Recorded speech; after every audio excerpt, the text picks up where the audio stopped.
ഇന്ന് മാസിഡോണിയയിൽ നടക്കുന്ന ബലപരീക്ഷണത്തിന് ധ്രുവും എത്തിച്ചേർന്നിരുന്നു. എന്നാൽ ആ നാട്ടിലെ മറ്റുള്ളവർ അവനെ കളിയാക്കി ചിരിക്കുന്നത് കണ്ട് അവന്റെ അച്ഛൻ ആര്യേന്ദ്രന് അതത്ര പിടിച്ചില്ല. എന്നാൽ ആര്യേന്ദ്രൻ അങ്ങോട്ടേക്ക് വരുന്നത് കണ്ടപ്പോൾ എല്ലാവരും ഒന്ന് നിശബ്ദരായി. അയാൾ ധ്രുവിന്റെ അടുത്തെത്തി പറഞ്ഞു, മോനെ, നിന്റെ ശക്തി തെളിയിക്കാൻ നീ ഈ മത്സരത്തിൽ പങ്കെടുക്കേണ്ട യാതൊരു ആവശ്യമില്ല.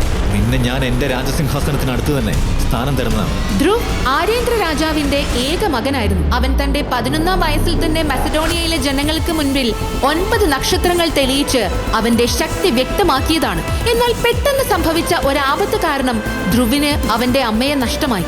ധ്രുവും അച്ഛനും എങ്ങനെയോ രക്ഷപ്പെട്ടു. പക്ഷേ ധ്രുവിന് അവന്റെ ശക്തി മുഴുവൻ നഷ്ടമായി. പിന്നീട് നടന്ന മത്സരങ്ങളിലൊക്കെയും തന്നെ 3 നക്ഷത്രങ്ങൾ എന്ന അളവുകോലിലേക്ക് മാത്രമേ അവൻ എത്താൻ കഴിഞ്ഞുള്ളൂ. അവന്റെ പ്രായം കൂടുന്തോറും ഇനി അവന് പഴയ ശക്തികൾ വീണ്ടെടുക്കുക എന്നത് അപ്രാപ്യമായ കാര്യമായിരുന്നു.